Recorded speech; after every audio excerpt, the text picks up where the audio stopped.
Hello there. How are you? I hope everything is working. I had a bit of a rush today to get here on time, but I think we have everything we need. And let's see, shall we? My name is Gildart Jackson, and I'm an actor and an audiobook narrator. And I've started doing these fireside readings in the hope that it'll keep you company and give you a wonderful old piece of literature, kind of in the way it was intended to be consumed when it was originally written. We've read Great Expectations, we've read The Hound of the Baskervilles, and now we're in the middle of Dracula, and I'm so grateful to you all for joining me. I love having you here, and I love reading to you, so thank you. We have just read chapter 6 of Dracula, and in chapter 6, we met a chap called Renfield, who's in the lunatic asylum run by Dr. Seward. We met again Lucy and Mina. Mina's waiting dutifully for Jonathan, has heard nothing from him. And then we met a old sea captain who told Mina many things, but then he ultimately came and told her that he felt like this was the day of the end of his life. And then the quartermaster came up and they looked out, and a storm was brewing, a dreadful storm. So, welcome to a fireside reading of Dracula, chapter 7. Cutting from the Daily Graph, the 8th of August, pasted in Mina Murray's journal. From a correspondent, Whitby. One greatest and suddenest storms on record has just been experienced here, with results both strange and unique. The weather has been somewhat sultry, but not to any degree uncommon in the month of August. Saturday evening was as fine as was ever known, and the great body of holidaymakers laid out yesterday for visits to Mulgrave Woods, Robin Hood's Bay, Rig Mill, Runswick, Staithes, and the various trips in the neighbourhood of Whitby. The steamers Emma and Scarborough made trips up and down the coast, and there was an unusual amount of tripping both to and from Whitby. The day was unusually fine till the afternoon, when some of the gossips who frequent the East Cliff churchyard, and from that commanding eminence watch the wide sweep of sea visible to the north and east, called attention to a sudden show of mares' tails high in the sky to the northwest.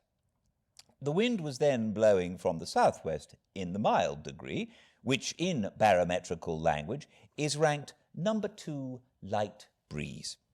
The Coast Guard on duty at once made report, and one old fisherman, who for more than half a century has kept watch on weather signs from the East Cliff, foretold in the emphatic manner the coming of a sudden storm.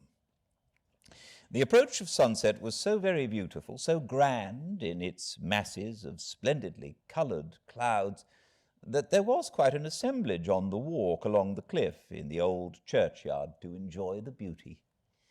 Before the sun dipped below the black mass of Kettle Ness, standing boldly athwart the western sky, its downward way was marked by myriad clouds of every sunset colour, flame, purple, pink, green, violet, and all the tints of gold, with here and there masses, not large, but of seemingly absolute blackness, in all sorts of shapes, as well outlined as colossal silhouettes. The experience was not lost on the painters, and doubtless some of the sketches of the Prelude to the Great Storm will grace the RA and RI walls in May next. More than one captain made up his mind then and there that his cobble, or his mule, as they term the different classes of boats, would remain in the harbour till the storm had passed. The wind fell away entirely during the evening, and at midnight there was a dead calm, a sultry heat, and that prevailing intensity which, on the approach of thunder, affects persons of a sensitive nature.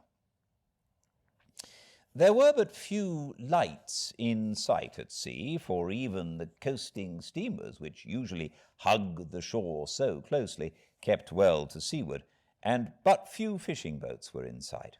The only sail noticeable was a foreign schooner with all sails set, which was seemingly going westwards. The foolhardiness or ignorance of her officers was a prolific theme for comment whilst she remained in sight, and efforts were made to signal her to reduce sail in face of her danger. Before the night shut down, she was seen with sails idly flapping as she gently rolled on the undulating swell of the sea. As idle as a painted ship upon a painted ocean.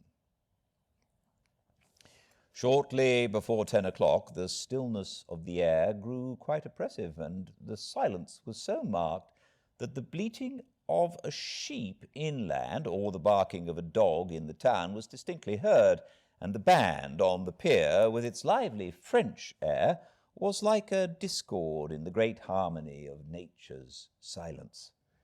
A little after midnight came a strange sound from over the sea, and high overhead the air began to carry a strange, faint, hollow booming. Then, without warning, the tempest broke. With a rapidity which at the time seemed incredible, and even afterwards is impossible to realize, the whole aspect of nature at once became convulsed. The waves rose in growing fury, each overtopping its fellow, till, in a very few minutes, the lately glassy sea was like a roaring and devouring monster. White-crested waves beat madly on the level sands and rushed up the shelving cliffs. Others broke over the piers, and with their spume swept the lanthorns of the lighthouses which rise from the end of either pier of Whitby harbour. The wind roared like thunder and blew with such force that it was with difficulty that even strong men kept their feet, or clung with grim clasp to the iron stanchions. It was found necessary to clear the entire piers from the mass of onlookers, or else the fatalities of the night would have increased manifold. To add to the difficulties and dangers of the time, masses of sea fog came drifting inland, white wet clouds which swept by in ghostly fashion, so dank and damp and cold that it needed but little effort of imagination to think that the spirits of those lost at sea were touching their living brethren with the clammy hands of death, and many a one shuddered as the wreaths of sea mist swept by. At times the mist cleared, and the sea for some distance could be seen in the glare of the lightning, which now came thick and fast, followed by such sudden peals of thunder that the whole sky overhead seemed trembling under the shock of the footsteps of the storm. Some of the scenes thus revealed were of immeasurable grandeur and of absorbing interest, the sea running mountains high through skywards, with each wave mighty masses of white foam, which the tempest seemed to snatch at and whirl away into space. Here and there a fishing boat with a rag of sail running madly for shelter before the blast, now and again the white wings of a storm-tossed seabird.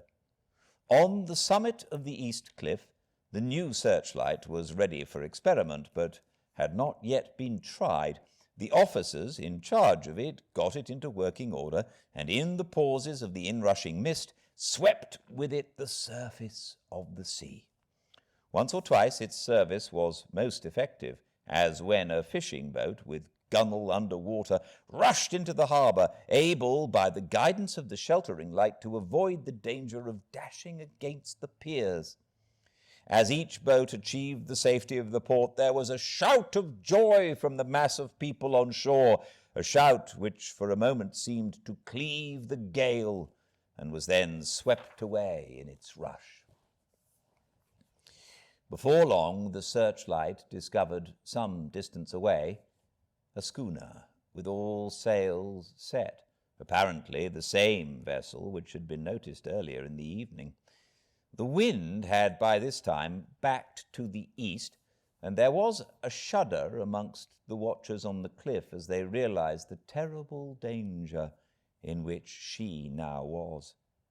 Between her and the port lay the great flat reef on which so many good ships have from time to time suffered, and with the wind blowing from its present quarter, it would be quite impossible that she should fetch the entrance of the harbour. It was now nearly the hour of high tide, but the waves were so great that in their troughs the shallows of the shore were almost visible, and the schooner, with all sails set, was rushing with such speed that, in the words of one old salt, "She must fetch up somewhere, if it was only in hell."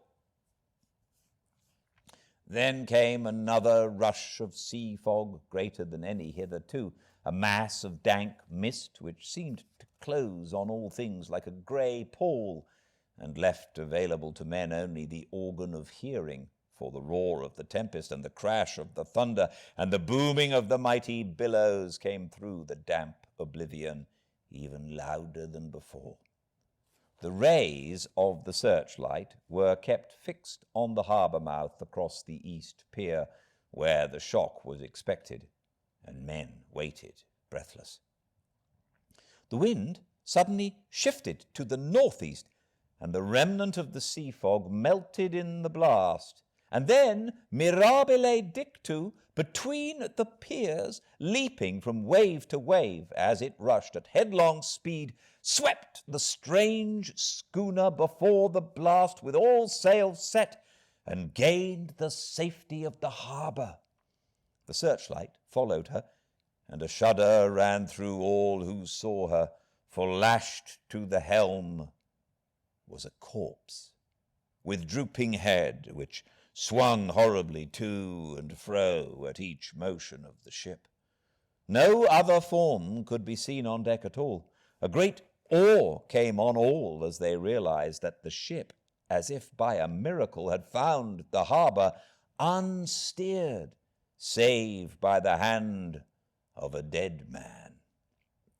However, all took place more quickly than it takes to write these words. The schooner paused not, but rushing across the harbour, pitched herself on that accumulation of sand and gravel, washed by many tides and many storms, into the southeast corner of the pier, jutting under the east cliff, known locally as Tate Hill Pier.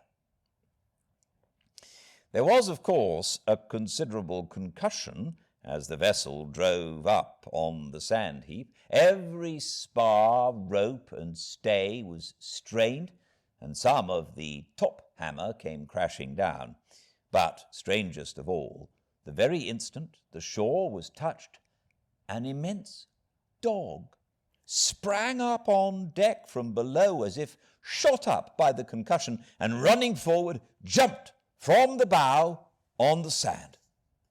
Making straight for the steep cliff where the churchyard hangs over the laneway to the east pier so steeply that some of the flat tombstones, thruffsteins or through stones, as they call them in the Whitby vernacular, actually project over where the sustaining cliff has fallen away, it disappeared into the darkness, which seemed intensified just beyond the focus of the searchlight. It so happened that there was no one at the moment on Tate Hill Pier, as all those whose houses are in close proximity were either in bed or were out on the heights above. Thus, the coast guard on duty on the eastern side of the harbour, who at once ran down to the little pier, was the first to climb on board. The men working the searchlight, after scouring the entrance of the harbour without seeing anything, then turned the light on the derelict and kept it there. The coast guard ran aft, and when he became beside the wheel, bent over to examine it, and recoiled at once as though under some sudden emotion. This seemed to pique general curiosity, and quite a number of people began to run. It is a good way round from the West Cliff by the drawbridge to Tate Hill Pier, but your correspondent is a fairly good runner and came well ahead of the crowd. When I arrived, however, I found already assembled on the pier a crowd whom the Coast Guard and police refused to allow to come on board. By the courtesy of the chief boatman, I was, as your correspondent, permitted to climb on deck, and was one of a small group who saw the dead seaman whilst actually lashed to the wheel. It was no wonder that the Coast Guard was surprised or even awed, for not often can such a sight have been seen. The man was simply fastened by his hands, tied one over the other, to a spoke of the wheel. Between the inner hand and the wood was a crucifix, the set of beads on which it was fastened being around both wrists and wheel, and all kept fast by the binding cords. The poor fellow may have been seated at one time, but the flapping and buffeting of the sails had worked through the rudder of the wheel and dragged him to and fro, so that the cords with which he was tied had cut the flesh to the bone. Accurate note was made of the state of things, and a doctor, Surgeon J.M. Caffin of 33 East Eliot Place, who came immediately after me, declared after making examination that the man must have been dead for quite 2 days. In his pocket was a bottle, carefully corked, empty, save for a little roll of paper which proved to be the addendum to the log. The Coast Guard said the man must have tied up his own hands, fastening the knots with his teeth. The fact that a Coast Guard was the first on board may save some complications later on in the Admiralty Court, for Coast Guards cannot claim the salvage which is the right of the first civilian entering on a derelict. Already, however, the legal tongues are wagging, and one young law student is loudly asserting that the rights of the owner are already completely sacrificed, his property being held in contravention of the statutes of mortmain, since the tiller, as emblem ship, if not proof of delegated possession, is held in a dead hand. It is needless to say that the dead steersman has been reverently removed from the place where he held his honourable watch and ward till death, a steadfastness as noble as that of the young Casabianca, and placed in the mortuary to await inquest. Already the sudden storm is passing, and its fierceness is abating. Crowds are scattering homeward, and the sky is beginning to redden over the Yorkshire wolds. I shall send, in time for your next issue, further details of the derelict ship, which found her way so miraculously into harbour in the storm. Whitby, 9th of August. The sequel to the strange arrival of the derelict in the storm last night is almost more startling than the thing itself. It turns out that the schooner is a Russian from Varna and is called the Demeter. She is almost entirely in ballast of silver sand, with only a small amount of cargo, a number of great wooden boxes filled with mould. This cargo was consigned to a Whitby solicitor, Mr. S.F. Billington, of 7 the Crescent, who this morning went aboard and formally took possession of the goods consigned to him. The Russian consul, too, acting for the charter party, took formal possession of the ship and paid all harbour dues, etc. Nothing is talked about here today except the strange coincidence. The officials of the Board of Trade have been most exacting in seeing that every compliance has been made with existing regulations. As the matter is to be a 9 days' wonder, they are evidently determined that there shall be no cause of after complaint.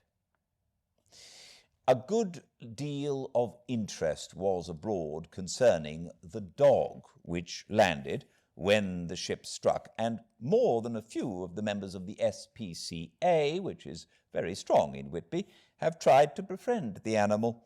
To the general disappointment, however, it was not to be found. It seems to have disappeared entirely from the town.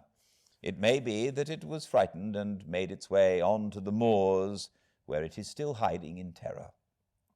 There are some who look with dread on such a possibility, lest later on it should in itself become a danger, for it is evidently a fierce brute. Early this morning a large dog, a half-bred mastiff belonging to a coal merchant close to Tate Hill Pier, was found dead in the roadway opposite to its master's yard. It had been fighting, and manifestly had had a savage opponent, for its throat was torn away, and its belly was slit open as if with a savage claw.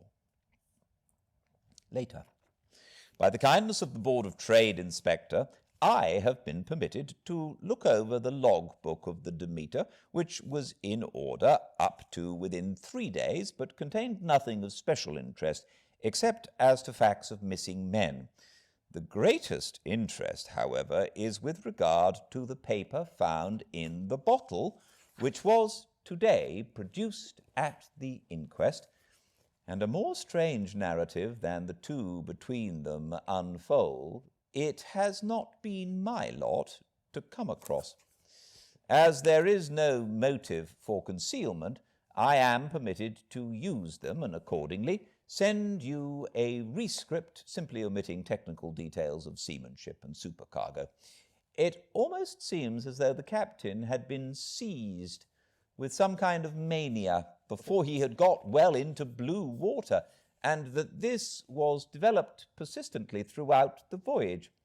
Of course, my statement must be taken cum grano, since I am writing from the dictation of a clerk of the Russian consul, who kindly translated for me, time being short.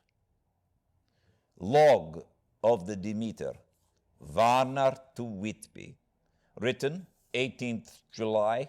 Things so strange happening that I shall keep accurate note henceforth till we land. On 6th July we finished taking in cargo, silver sand and boxes of earth. At noon set sail, east wind fresh, crew 5 hands, 2 mates, cook and myself captain. On 11 July at dawn entered Bosphorus, boarded by Turkish customs officers, bakshish, all correct, underway at 4 p.m. On 12th July, through Dardanelles, more customs officers and flag boat of Guardian Squadron, bakshish again, work of officers thorough but quick, want us off soon. At dark, passed into archipelago. On 13th July, passed Cape Matapan, crew dissatisfied about something, seemed scared but would not speak out. On 14th July was somewhat anxious about crew, men all steady fellows who sailed with me before. Mate could not make out what was wrong. They only told him there was something and crossed themselves. Mate lost temper with one of them that day and struck him. Expected fierce quarrel, but all was quiet.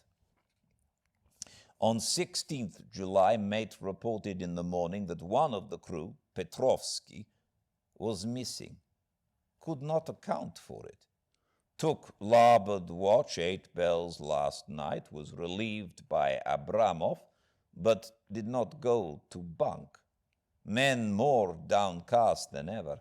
All said they expected something of the kind, but would not say more than there was something aboard. Mate, getting very impatient with them, feared some trouble ahead. On 17th July, yesterday, one of the men, Olgaran, came to my cabin and in an awestruck way confided to me that he thought there was a strange man aboard the ship.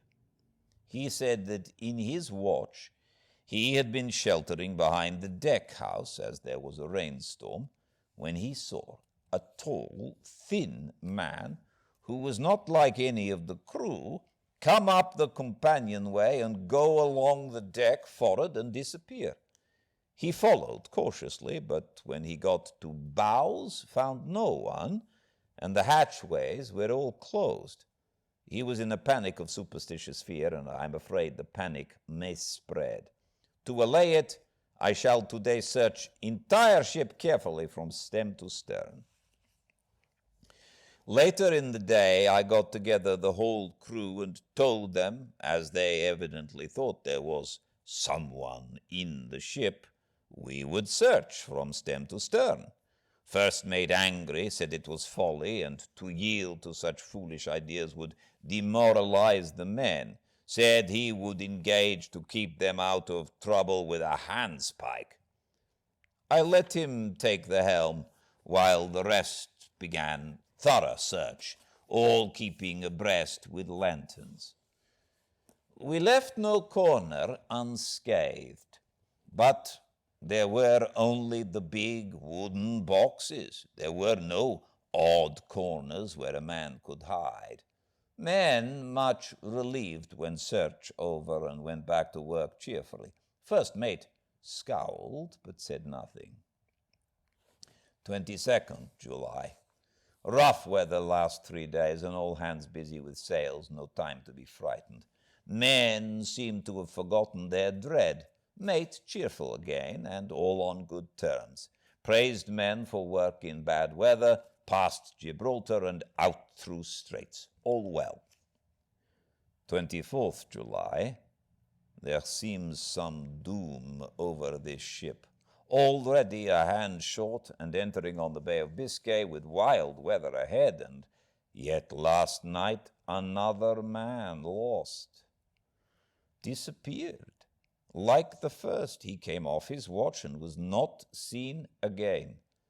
Men all in a panic of fear sent a round robin asking to have double watch as they fear to be alone. Mate angry, fear there will be some trouble as either he or the men will do some violence. 28th July. 4 days in hell, knocking about in a sort of maelstrom, and the wind a tempest. No sleep for anyone. Men all worn out, hardly know how to set a watch, since no one fit to go on. Second mate volunteered to steer and watch, and let me snatch a few hours' sleep. Wind abating, seas still terrific, but feel them less as ship is steadier. 29 July. Another tragedy. Had single watch tonight as crew too tired to double. When morning watch came on deck, could find no one except steersman. Raised outcry and all came on deck. Thorough search, but no one found. Are now without second mate and crew in a panic. Mate and I agreed to go armed henceforth and wait for any sign of cause. 30th of July, last night. Rejoiced we all nearing England. Weather fine, all sails set. Retired, worn out, slept soundly. Awakened by mate telling me that both men of watch and steersman missing. Only self and mate and 2 hands left to work ship. 1st August. 2 days of fog and not a sail sighted. Had hoped when the English Channel to be able to signal for help or get in somewhere, not having power to work sails, have to run before wind, dare not lower, as could not raise them again. We seem to be drifting to some terrible doom. Mate now more demoralized than either of men. His stronger nature seems to have worked inwardly against him. Men are beyond fear, working stolidly and patiently with minds made up to worst. They are Russian, he Romanian. 2nd August, midnight. Woke up from few minutes' sleep by hearing a cry, seemingly outside my port. Could see nothing in fog. Rushed on deck and ran against mate. Tells me heard cry and ran, but no sign of man on watch. One more gone! Lord, help us! Mate says we must be past Straits of Dover, as in a moment of fog lifting he saw North Foreland, just as he heard the man cry out. If so, we are now off in the North Sea, and only God can guide us in the fog which seems to move with us, and God seems to have deserted us. 3rd August. At midnight I went to relieve the man at the wheel, and when I got to it found no one there. The wind was steady, and as we ran before it there was no yawing. I dared not leave it, so shouted for the mate. After a few seconds he rushed up on deck in his flannels. He looked wild-eyed and haggard, and I greatly fear his reason has given way. He came close to me and whispered hoarsely, with his mouth to my ear, as though fearing the very air might hear, "It is here. I know it now. On the watch last night I saw it, like a man, tall and thin and ghastly pale. It was in the bows and looking out. I crept behind it and gave it my knife. But the knife went through it, empty as the air." And as he spoke, he took his knife and drove it savagely into space. Then he went on, "But it is here, and I'll find it. It is in the hold, perhaps in one of those boxes. I'll unscrew them one by one and see. You work the helm." And with a warning look and his finger on his lip, he went below. There was springing up a choppy wind, and I could not leave the helm. I saw him come out on deck again with a tool chest and a lantern and go down the forward hatchway. He is mad, stark, raving mad, and it's no use my trying to stop him. He can't hurt those big boxes. They are invoiced as clay, and to pull them about is as harmless a thing as he can do. So here I stay and mind the helm and write these notes. I can only trust in God and wait till the fog clears. Then, if I can't steer to any harbor with the wind that is, I shall cut down sails and lie by and signal for help. It is nearly all over now. Just as I was beginning to hope that the mate would come out calmer, for I heard him knocking away at something in the hold, and work is good for him, there came up the hatchway a sudden startled scream, which made my blood run cold, and up on the deck he came as if shot from a gun. A raging madman with his eyes rolling and his face convulsed with fear. "Save me! Save me!" he cried, and then looked round on the blanket of fog. His horror turned to despair, and in a steady voice he said, "You had better come too, Captain, before it is too late. He is there. I know the secret now. The sea will save me from him, and it is all that is left." Before I could say a word or move forward to seize him, he sprang on the bulwark and deliberately threw himself into the sea. I suppose I know the secret too now. It was this madman who had got rid of the men one by one, and now he has followed them himself. God help me. How am I to account for all these horrors when I get to port? When I get to port, will that ever be? 4th August. Still fog which the sunrise cannot pierce. I know there is sunrise because I am a sailor. Why else I know not. I dared not go below, I dared not leave the helm, so here all night I stayed, and in the dimness of the night I saw it. Him. God forgive me, but the mate was right to jump overboard. It was better to die like a man, to die like a sailor in blue water. No man can object, but I am captain, and I must not leave my ship. But I shall baffle this fiend or monster, for I shall tie my hands to the wheel when my strength begins to fail, and along with them I shall tie that which it, dare not touch. And then, come good wind or foul, I shall save my soul and my honor as a captain. I am growing weaker, and the night is coming. If he can look me in the face again, I may not have time to act. If we are wrecked, mayhap this bottle may be found, and those who find it may understand. If not, well then, all men shall know that I have been true to my trust. God and the Blessed Virgin and the saints help a poor, ignorant soul trying to do his duty. Of course, the verdict was an open one. There is no evidence to adduce, and whether or not the man himself committed the murders, there is now none to say. The folk here hold almost universally that the captain is simply a hero, and he is to be given a public funeral. Already it is arranged that his body is to be taken with a train of boats up the Esk for a piece, and then brought back to Tate Hill Pier and up the Abbey steps, for he is to be buried in the churchyard on the cliff. The owners of more than 100 boats have already given in their names as wishing to follow him to the grave.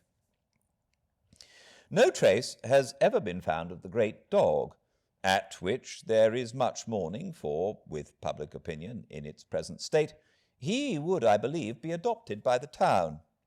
Tomorrow will see the funeral, and so will end this one more mystery of the sea.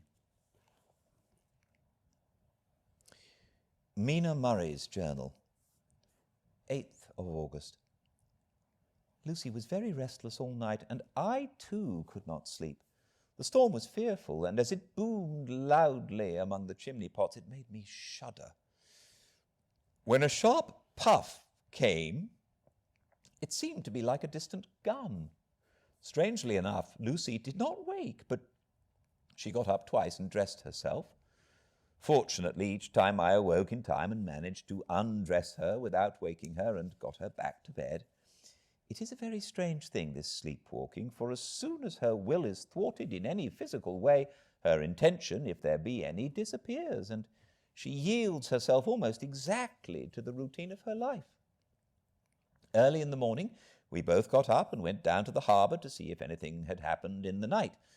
There were very few people about, and though the sun was bright and the air clear and fresh, the big grim-looking waves that seemed dark themselves because the foam that topped them was like snow, forced themselves in through the narrow mouth of the harbour, like a bullying man going through a crowd. Somehow I felt glad that Jonathan was not on the sea last night, but on land. But oh, is he on land or sea? Where is he, and how? I am getting fearfully anxious about him. If I only knew what to do and could do anything. 10th of August. The funeral of the poor sea captain today was most touching. Every boat in the harbour seemed to be there, and the coffin was carried by captains all the way from Tate Hill Pier up to the churchyard. Lucy came with me, and we went early to our old seat, whilst the cortege of boats went up the river to the viaduct and came down again. We had a lovely view and saw the procession nearly all the way. The poor fellow was laid to rest quite near our seat, so that we stood on it when the time came and saw everything. Poor Lucy seemed much upset. She was restless and uneasy all the time, and I cannot but think that her dreaming at night is telling on her. She is quite odd in one thing. She will not admit to me that there is any cause for restlessness, or if there be, she does not understand it herself. There is an additional cause in that poor old Mr. Swales was found dead this morning, on our seat, his neck being broken. He had evidently, as the doctor said, fallen back in the seat in some sort of fright, for there was a look of fear and horror on his face that the men said made them shudder. Poor dear old man! Perhaps he had seen death with his dying eyes. Lucy is so sweet and sensitive that she feels influences more acutely than other people do. Just now she was quite upset by a little thing which I did not much heed, though I am myself very fond of animals. One of the men who came up here often to look for the boats was followed by his dog. The dog is always with him. They are both quiet persons, and I never saw the man angry, nor heard the dog bark. During the service the dog would not come to its master, who was on the seat with us, but kept a few yards off, barking and howling. Its master spoke to it gently, and then harshly, and then angrily, but it would neither come nor cease to make a noise. It was in a sort of fury, with its eyes savage and all its hairs bristling out like a cat's tail when puss is on the warpath. Finally, the man, too, got angry and jumped down and kicked the dog, and then took it by the scruff of the neck and half dragged and half threw it on the tombstone on which the seat is fixed. The moment it touched the stone, the poor thing became quiet and fell all into a tremble. It did not try to get away, but crouched down, quivering and cowering, and was in such a pitiable state of terror that I tried, without effect, to comfort it. Lucy was full of pity too, but she did not attempt to touch the dog, but looked at it in an agonized sort of way. I greatly fear that she is of too supersensitive a nature to go through the world without trouble. She will be dreaming of this tonight, I am sure. The whole agglomeration of things, the ship steered into port by a dead man, his attitude tied to the wheel with a crucifix and beads, the touching funeral, the dog now furious and now in terror, will all afford material for her dreams. I think it will be best for her to go to bed tired out physically, so I shall take her for a long walk by the cliffs of Robin Hood's Bay and back. She ought not to have much inclination for sleepwalking then.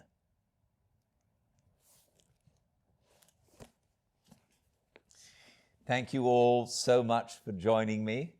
I hope to see you all tomorrow at the same time and place, 5 Pacific.